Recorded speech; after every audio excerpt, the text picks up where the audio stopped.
രാഹുൽ ഗാന്ധി മാധ്യമങ്ങളോട് സംസാരിച്ചു. पूरा देश जानता है.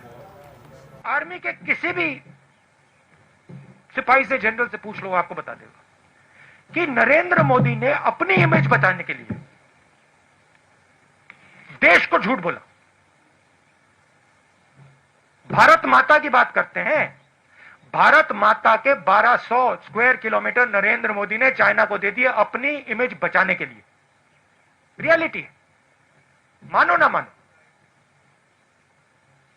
इसके बारे में नरेंद्र मोदी क्या बोलते हैं? आप कभी बुलाइए उनको प्रेस कॉन्फ्रेंस में, ऐसे खुल के बुलाइए, बात कीजिए उनसे. वो आपसे इतना डरते क्यों है?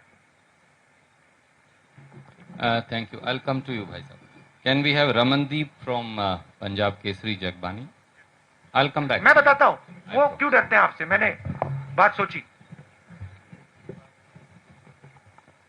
रीजन एक ही है.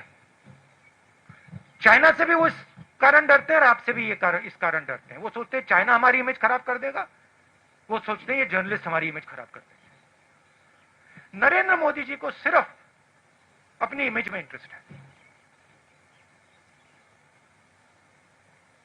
टनल में जाएंगे, अकेले जाएंगे, वेविंग हो जाएगी, मीडिया पे पूरी मोनोपोली है. सोचते हैं कि भैया मीडिया दिखाएगा मुझे टनल में. तो उनको सिर्फ अपनी इमेज से ऑब्सेशन है. जो भारत में हो रहा है उससे कुछ लेना देना नहीं. मेरी फीलिंग है कि शायद नरेंद्र मोदी ये जो 3 कानून है इनको समझते ही नहीं. मेरी असेसमेंट है. राहुल जी, आप लगातार कह रहे हैं कि जीएसटी, लॉकडाउन और नोटबंदी ये गवर्नमेंट का फेलियर है, but on the opposite side BJP का कहना है कि ये हमारी अचीवमेंट है. वो दूसरी बार जीतने का भी हवाला देते हैं कि इसके बावजूद हमने इलेक्शन जीती. तो ये नजरिया अलग अलग क्यों है? और आपके अच्छा बताइए, ये जो चाइना को 1200 किलोमीटर दिया है ये भी इनका अचीवमेंट है क्या? नहीं, बीजेपी बोल रही है सर ऐसा कि ये बोल रही है कि उनका अचीवमेंट है कि 1200 स्क्वायर किलोमीटर हमने चाइना को दे दिया. उसका नहीं, जीएसटी का, नोटबंदी का या लॉकडाउन का. बीजेपी का ये कहना है कि जीएसटी आई या नोटबंदी आई कि उसके फायदे हुए, और उसका जो रेफरेंस दे रहे हैं वो कि हम जीते, इलेक्शन भी जीत रहे हैं. अगर पब्लिक में इतना रिवोल्ट था तो इसके बावजूद फिर इलेक्शन कैसे जीत गए? तो एक बात मुझे बताइए, आप मेरे से मत पूछिए, ठीक है? आप किसी भी स्मॉल बिजनेस वाले के पास चले जाइए, दुकानदार के पास चले जाइए और उससे पूछ लीजिए. उससे पूछिए भैया जीएसटी से आपका फायदा हुआ या नुकसान, अचीवमेंट है या फेलियर है. फिर उससे आप पूछिए भैया एक बात बताना, ये जो डिमोनेटाइजेशन है 500,000 पूछा है, छोटे दुकानदारों से बात की है, व्यापारियों से बात की है, किसानों से बात की है. वो तो कहते हैं कि भैया इन कानूनों ने हमें नष्ट कर दिया, खत्म कर दिया. आप जाइए, थोड़ा यहां से बाहर जाइए, किसान से पूछिए, पंजाब के किसान से पूछ लीजिए. ट्रैक्टर लिए घूम रहा है, सड़कें रोक रहा है. अगर अचीवमेंट था तो वो बाहर क्यों खड़ा है? पटाखे क्यों नहीं बजा रहा? Tribune.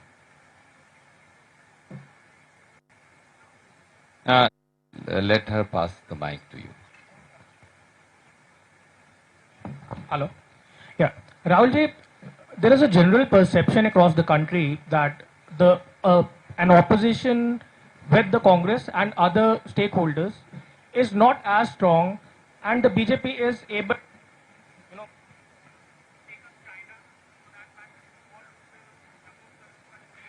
Can you put the mic?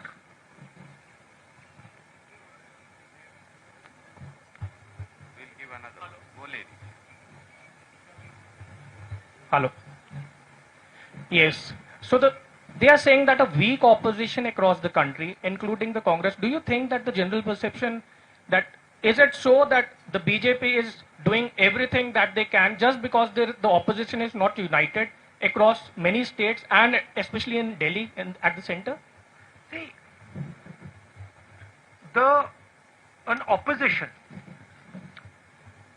in any country functions within a framework. What is that framework? The framework is the press. The framework is the judicial system. The framework are institutions that protect the voice of the people. This is the framework. That entire framework has been captured. The entire architecture of giving voice to the people of India is captured and controlled by the BJP. You know that. In fact, you come from one of the newspapers that exerts a little bit of independence. That's not the case with most TV channels and newspapers. So, if the entire architecture of institutional architecture is captured, then to say the opposition is weak, that's not really a correct statement. Give me a free press. Give me institutions that are free. And the government will not last. I don't have that. I can take proof, clear-cut proof of, for example, the Rafael deal. I can bring it to you. Don't show it. Right? So, at a certain level, frankly, you're also not doing your job. And it's okay for you to blame the opposition and say, well, you know, the opposition is weak. But, my friend, you're also walking into slavery. Right? You're also walking into a place where you will become very uncomfortable. I'm fighting for it. You in your own way, I'm sure, are also fighting for it. But it is a bigger thing that has happened. Today, it's quite amazing. I don't think there is any other country in the world today where another country can occupy 1200 square kilometers of its land and the media says nothing. Then I don't think there's any other country. I'm thinking about it. I think even in, the weakest country, they will make a noise. India, they don't make a noise. The whole thing's captured. I went to Uttar Pradesh. Girl is raped. Neck is broken. Administration is attacking her.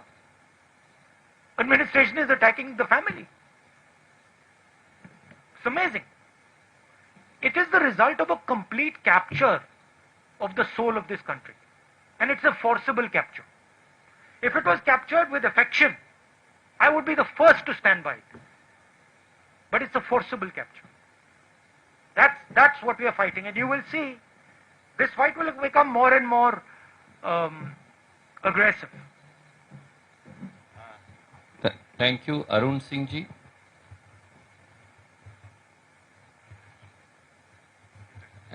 And then Gurpreet Singh Chattha ji from Ajit thereafter. Hello Rahul ji, आप उत्तर प्रदेश गए, आप पंजाब आए हैं, आप lockdown के दौरान taxi driver से बात कर रहे थे. आप जब भी कहीं जाते हैं, किसी इशू को उठाते हैं, बीजेपी की तरफ से एक वर्ड है पॉलिटिकल टूरिज्म. आपको ऐसा लगता है कि जब आप किसी कॉज को, किसी इशू को हाईलाइट करने की कोशिश करते हैं तो उससे डेविएट करने के लिए पॉलिटिकल टूरिज्म की बात आप करिए. अब उत्तर प्रदेश सरकार ये कह रही है कि एक इंटरनेशनल साजिश है यूपी सरकार को बदनाम करने की, जो कुछ हो रहा है वहां पर हाथरस में. या यहाँ पर आपसे सवाल ये पूछा जा रहा था कि गद्दी लगी थी, आप उस ट्रैक्टर पे बैठे थे. नहीं, मगर ये सवाल कभी नहीं पूछा जाएगा कि नरेंद्र मोदी ने 8,000 करोड़ रुपए के लिए 2 हवाई जहाज क्यों खरीदे. $1 बिलियन, 8,000 करोड़. उसमें कुशन छोड़िए, उसमें तो पलंग है पूरा. मतलब एक पलंग नहीं, 50 पलंग होंगे उसमें. ये नहीं कहते कि भैया हमारा जो प्रधानमंत्री है उसने 8,000 करोड़ रुपए का जहाज खरीदा. क्यों? क्योंकि उसके मित्र ट्रंप के पास जहाज है 8,000 करोड़ का, तो उसे भी चाहिए. ये नहीं कहते. ये कहते भैया राहुल गांधी, अमरिंदर सिंह जी गए, ट्रैक्टर पे बैठे थे, किसी ने कुशन लगा दिया. तो मैं वही कह रहा हूँ, नैरेटिव चेंज हो जाता है. आप पॉलिटिकल टूरिज्म वर्ड इसको दिया जाता है. इसलिए मैं पूछ रहा हूँ कि आप अगली बार जब कोई इशू उठाने की सोचते हैं तो इससे निपटने का क्या उपाय आपके पास है? क्योंकि देखो, मैं अपना काम करता हूं. मैंने जैसे बोला, मीडिया कैप्चर्ड है, इंस्टीट्यूशनल स्ट्रक्चर कैप्चर्ड है, उनका उधर डोमिनेंस है. मगर किसान पर जो अत्याचार करते हैं, छोटे दुकानदारों पर, स्मॉल मीडियम बिजनेसेस पे जो आक्रमण करते हैं, युवाओं के भविष्य पे आक्रमण जो करते हैं, उधर तो डोमिनेंस नहीं है ना. उधर मैं काम करता हूं. अब कहीं ना कहीं हिंदुस्तान के युवा को दिखेगा कि भाई यहां पे नरेंद्र मोदी जी टनल में वेविंग कर रहे हैं, मगर मुझे खाने को नहीं. किस बात की वेविंग कर रहे हैं वो टनल में, जब मुझे खाने को नहीं है, मेरे पास रोजगार नहीं है, मुझे भविष्य नहीं दिख रहा. तो कभी ना कभी रियलिटी, सच्चाई तो बाहर आती है ना. मैं पेशेंट आदमी हूं, रुक जाऊंगा थोड़ी देर. शुक्रिया. Can we have Gurpreet Singh ji from Ajit? Sir, मैं माइक देता हूं आपको. हेलो सर जैसे आपकी पार्टी बोलती है, आपके वर्कर बोलते हैं कि आप जब सत्ता में आए, आपकी सरकार कांग्रेस बनती है तो 3 बिल हैं जो आपने बोला कि हमने वो बंद कर देंगे। अगर वो बंद भी कर देते हैं, जो पोजीशन अभी है, कैप्टन साहब यहाँ बैठे हैं, पहले भी पोजीशन खराब है, खुदकुशियां हो रही हैं, उसके लिए आपके पास प्लान क्या है किसानी को बचाने के लिए? हमारे अगर मैनिफेस्टो को आप पढ़ें और उसकी कॉपी मैं दे सकता हूं, उसमें क्लियरली लिखा है कि जो फूड सिक्योरिटी का सिस्टम है उसको हम स्ट्रेंथन करेंगे। आज 40 किलोमीटर के रेडियस में मंडी होती है, हम 4 किलोमीटर के रेडियस में मंडी लगाएंगे।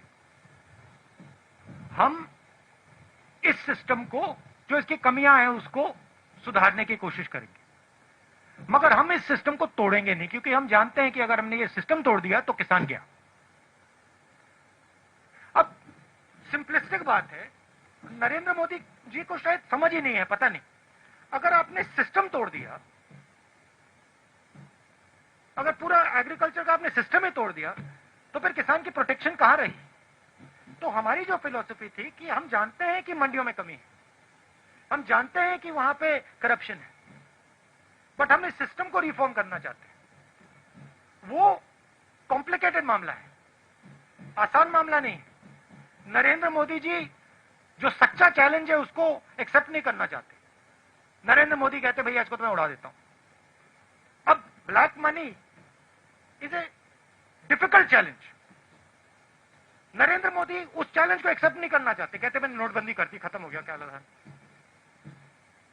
तो बहाना है। अमरिंदर सिंह जी अभी बैठे हैं, अभी हमने मीटिंग की अंदर, देश पंजाब के युवाओं को रोजगार दिलवा रहे हैं। सिंपल मामला नहीं है, कैची फ्रेजेस से रिजॉल्व नहीं होता, काफी कॉम्प्लिकेटेड बात अंदर चल रही है। ऐसे करेंगे, ये करना है, वो करना है।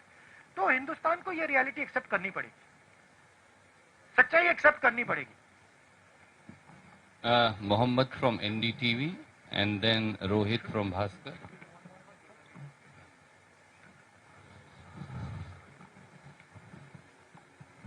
So you have been mentioning in your speeches that you will save the federal structure. You are fighting this for saving the federal structure. In 1970s, the Punjabi Suba movement in Punjab was also for strengthening the federal structure, and it was crushed, and partly it is blamed on Congress party also. So why Punjab and Punjabis should trust you on this? Punjabi should see my actions, right? And I can tell you, if you look at my political career, you can see my action.